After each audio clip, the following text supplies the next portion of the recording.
विराजमान हैं, साथ ही माननीय मंत्री आशीष पटेल जी हमारे भाई, और यहाँ का कार्यभार देख रहे विधायक भाई रत्नाकर मिश्र जी और पूर्व सांसद अनिल शुक्ला वारसी जी, हमारे मीडिया के सारे बंधु, प्रबुद्ध सम्मेलन में आए हुए जितने भी हमारे भाई हैं, सभी के आत्मा तत्व पे प्रतिभा शुक्ला का सादर प्रणाम है।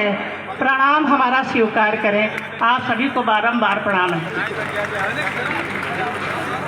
आज जिम्मेदारी हमारी सरकार ने और हमारी जनता ने ली है। ये राम मंदिर तो आप ही के एक एक पैसे से बनकर तैयार हुआ, ये मंदिर तो आप ही का मंदिर है। भाइयों, हम आप सभी से कहना चाहते हैं, भले हम आपस में कहीं ना कहीं मनमुटाव रखते हों, लेकिन जब देश हित की बात आए, देश प्रेम की बात आए, तो देश प्रेम से बड़ा कोई प्रेम नहीं होता। और ऐसे में हम सभी को इकट्ठे होकर, क्योंकि मोदी जी का कहना है कि हमारे यहाँ केवल 4 ही जातियाँ पाई जाती हैं, एक गरीब, एक महिला और एक हमारा युवा। और हमारे सभी भाइयों, आप सभी से कहना चाहते हैं कि जातियाँ कुछ भी नहीं होती। हम जात वर्ग में न बैठकर केवल इंसानियत के रिश्ते, मानवता के मजबूत रिश्ते की डोर अपने हाथों में ले ले। और यही रिश्ते की डोर मोदी जी और आपके बीच में है, यही रिश्ते की डोर मंत्री जी और आपके बीच में है, और यही रिश्ते की डोर हमारी प्रत्याशी और आपके बीच में है। यही उपलब्धि धारक है। इसी जनपद मिर्जापुर के मेरे बहुत अच्छे संबंध हैं, बहुत सारे लोग जानते, गुरुजी भी जानते हैं, हमारे विधायक जी आदरणीय केडी त्रिपाठी साहब। उन्होंने जनपद मिर्जापुर का नाम पेट्रोलियम सेक्रेटरी से लेकर के राष्ट्रपति के सचिव से लेकर के, और अपनी सरलता के कारण पूरे देश में विशिष्ट पहचान बनाई है। ऐसा मिर्जापुर के लोगों की ख्याति है।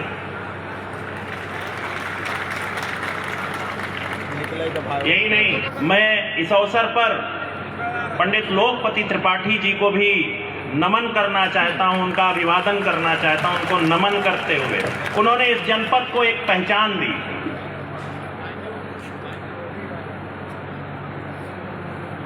ऐसी महान विभूतियों का ये जनपद है,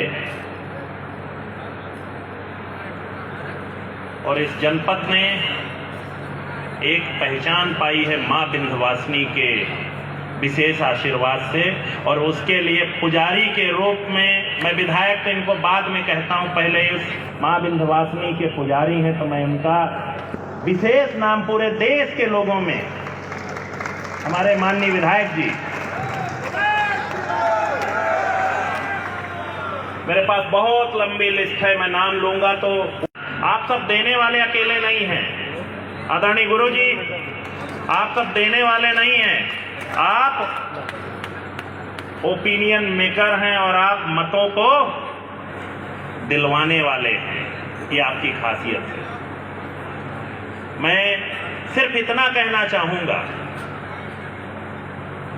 कि पिछले 2014 में आपका आशीर्वाद मिला अनुप्रिया जी को, 2019 में उससे बढ़कर के आशीर्वाद मिला। हो सकता है कोई भी जनप्रतिनिधि 100% संतुष्टि का कार्य कभी नहीं कर सकता है, पर मैं इतना आप सबको आश्वस्त करता हूं कि 2014 से लेकर के 2019 के बीच में जो आपने अपनी सेवा का अवसर दिया है, और इस दौरान अनुप्रिया जी ने कभी किसी को परेशान किया हो तो आप मुझे बता दें, किसी को अपमानित किया हो आप बता दें। विंध्यवासिनी के जय, मां विंध्यवासिनी के। मिर्जापुर लोकसभा के लोकप्रिय प्रत्याशी आदरणीय अनुप्रिया कभी सन्नाटे में नहीं रहा। मिर्जापुर का उल्लेख देश की राजनीति में सर्वोपरि रूप से हमेशा होता है। ये मां की कृपा है। चूंकि आप सब प्रबुद्ध वर्ग के हैं, हम सबको मतदान करके नई सरकार के गठन का मार्ग प्रशस्त करना है, और आप जो विचार यहां से व्यक्त करके पूरे मिर्जापुर सहित शेष 7वें चरण की सभी सीटों पर व्यक्त करेंगे, मैं केवल मिर्जापुर की वजह से आपको नहीं कह रहा हूं कि यहां से जो विचार आप व्यक्त करेंगे वो पूरे उत्तर प्रदेश में जाएगा, पूरे उत्तर प्रदेश में फैलेगा, ऐसा मैं मानता हूं। जितने लोग यहां बैठे हैं, मैं विधायक से चर्चा कर रहा था, जितने हमारे बुजुर्ग बैठे हैं, नौजवान बैठे हैं, एक एक व्यक्ति की ताकत 10-10 हजार वोट से अधिक है, ये मैं चेहरे से पहचान करके कह सकता हूं। और याद करिए, बाबा विश्वनाथ का कॉरिडोर 300 वर्षों के बाद अगर किसी ने बाबा विश्वनाथ के मंदिर का जीर्णोद्धार कराया है तो आपके चहेते माननीय प्रधानमंत्री नरेंद्र मोदी जी ने कराया। रानी अहिल्याबाई होलकर के बाद,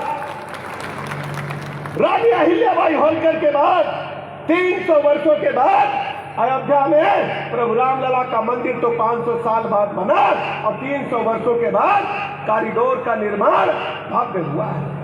हम लोग मां विंध्यवासिनी का दर्शन करने के लिए बचपन से आते हैं। पहले मोटरसाइकिल में आते थे, बस में, टैक्सी में लटक के आते थे। मां की कृपा हुई तो पंडित जी बढ़िया दर्शन कराते हैं। आप सोचिए कैसे आते थे।